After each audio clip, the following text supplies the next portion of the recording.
কর্তা মেজর সুমাইয়া একদিন সকালে সাধারণ পোশাকে কোনো সরকারি জৌলুস ছাড়াই শহরের এক ব্যস্ত মোড়ে এলেন। তার মুখে ছিল সরলতা, আর চলনে ছিল একজন সৈনিকের মতো দৃঢ় আত্মবিশ্বাস। কিন্তু কেউ কল্পনাও করতে পারেনি যে এই সাধারণ চেহারার মহিলা আসলে বাংলাদেশ সেনাবাহিনীর একজন মেজর। সুমাইয়া এসেছিলেন বাজার থেকে কিছু কেনাকাটা করতে, কিন্তু প্রচণ্ড গরমে তার পিপাসা পেয়ে বসল।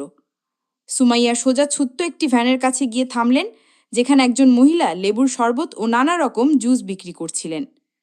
সুমাইয়া হাসি মুখে এক গ্লাস লেবুর শরবতের কথা বলতেই হঠাৎ একটি ছোট ছেলে দৌড়ে এসে সেই মহিলার আঁচল ধরে বলল, মা, আমাকে স্কুলে দিয়ে এসো, দেরি হয়ে যাচ্ছে, নইলে স্যার বকবেন।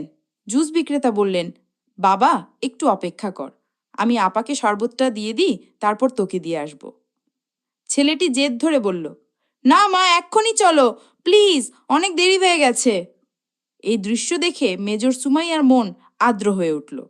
তিনি হেসে বললেন, আপনি বাচ্চাকে স্কুলে দিয়ে আসুন, আমি আপনার ভ্যান দেখছি। জুস বিক্রেতা প্রথমে একটু ইতস্তত করলেন, কিন্তু সুমাইয়ার আশ্বাস ভরা কথায় সাহস পেলেন। তিনি বললেন, ঠিক আছে আপা, আমি এক্ষুনি আসছি। এই বলে তিনি ছেলেকে নিয়ে স্কুলের দিকে রওনা দিলেন।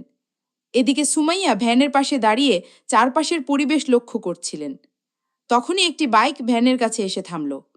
তাতে বসা ছিল থানার ইন্সপেক্টর মানিক।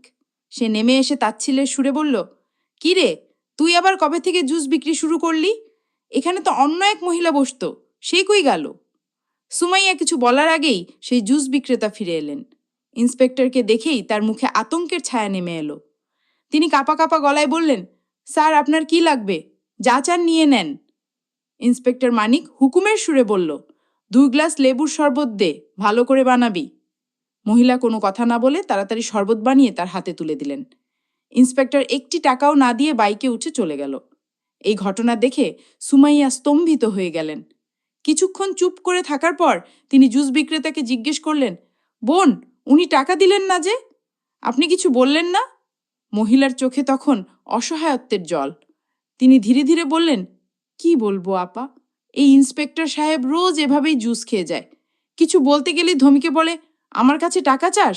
এখনই তোর এই ভাঙারি ভ্যান তুলে দেব। আমার খুব ভয় করে, ভ্যানটা চলে গেলে সংসার চলবে কি করে? আমার বাচ্চারা কি খাবে? তাই